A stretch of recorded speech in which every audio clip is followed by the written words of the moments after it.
2017-yili abay so'zliginizdek Dubayga sayohatga chiqaman deb qo'yib chiqib ketdingiz hamda tashlab vatanni tashlashga majbur bo'ldingiz. 10-oydan keyin Amerikaga bordingiz deyman shu yili. 2017-yili. Shunaq. Hamda o'shada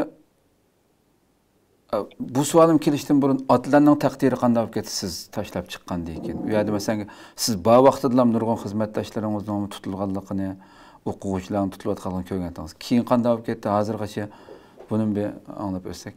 Uning keyinda bir savolim bor. Bo'ldi.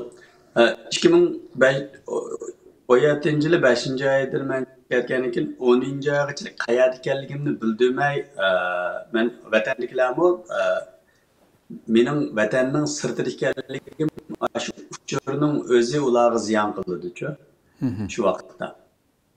Ya'ni o mening chet elga chiqib ketganligimni degan emasman. Men ichkariga manaman Shanxayga deb. Chunki men uning oldida bir yildak Shanxayda har oyda bir ketdim berib shu korxona ilmi to'g'risida o'qishganda shu Shanxayga manaman deb mandim. Keyin Dubaydagi vaqtda qayerda ekanligimni vatandagilarga demadim. Demak, oxir 10-oyda men Amerikaga kelgan vaqtimda rasmiy yo'sinda xotirjam bo'lgandan keyin hozir Amerikaga o'qishga keldim. Shu bir mezgil men vatanga qaytmayman degan uchurni yo'llagandan keyin Xitoydagi shu Urumchidagi yerlik doiralar mening qaytib, chunki men maktabning qonuniy vakili. Maktabning qonuniy vakili bir hafta ichida qaytib kelmasa, maktabningki beceriş ilişkisini, yani o'quv-o'qitish ilişkisini bekor qilamiz degan hujjatni chiqardi.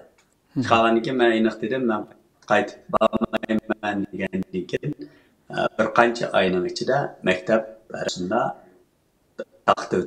Yani 2017-yilning oxiri. Men ko'rmadim u yerda men naq maydonda yo'q, lekin taqdir etilgan bo'ldi.